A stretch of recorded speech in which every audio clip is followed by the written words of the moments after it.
They were taking children out of Boys Town orphanages and foster homes and driving them to Sioux City, Iowa, 184 miles away, placing them in private jets, flying to Washington, D.C. for sex orgies with Congress and senators and dignitaries.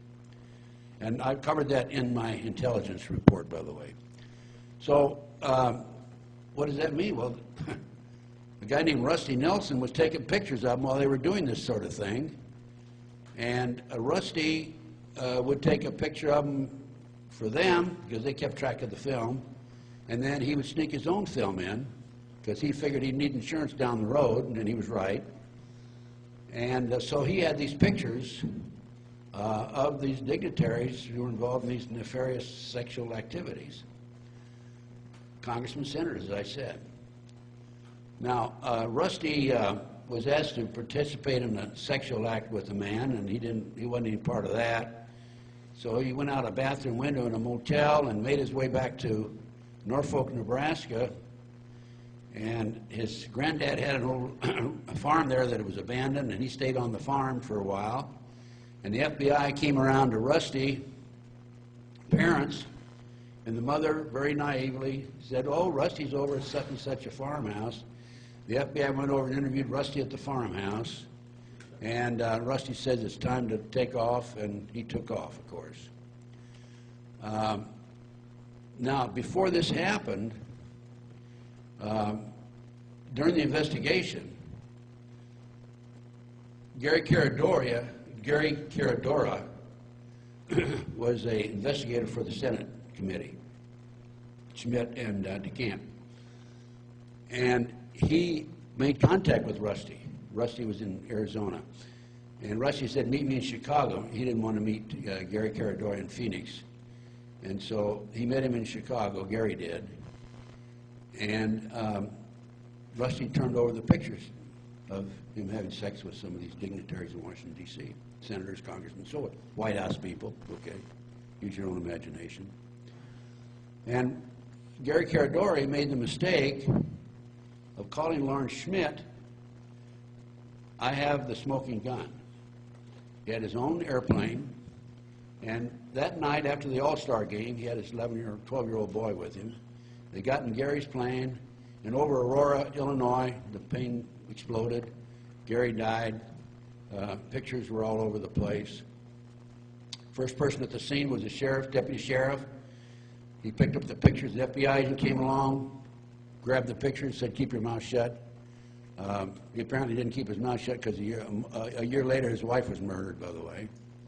The farmer said that he saw an explosion, and the government said that the plane just fell apart. Okay. The rear seat was never recovered. Gary Caradora's briefcase was never recovered, and the pictures, who knows what the FBI did with them. I did everything I could to get my hands on that airplane. And I was going to have it examined by a forensic specialist, because if there was a bomb on that plane, a forensic expert could tell you that there was a bomb, and they could classify the bomb. I couldn't get the plane because it was being held in a military base. Now, why would the military take a plane being flown by a civilian and take control of it? Cover up, no question about it. But anyway, that's of the number back there. If I had to guess, just from my research and my experience, I'd say maybe 35 good people back there, including Ron Paul. 35 out of the whole bunch. That is senators and congressmen. That's what I would guess. I have no way of knowing, but I know that. Well, look how they've been voting. Look at them voting. They voted to extend the Patriot Act, to make parts of the Patriot Act permanent. That brings up a second question.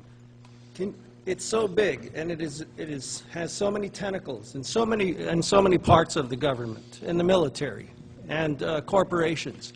How did it get like this? You've been thinking about this for a long time. I've only known about this for the past couple of years. I wonder if you could put it in perspective somehow. Well, I've been involved in researching this for 30 years.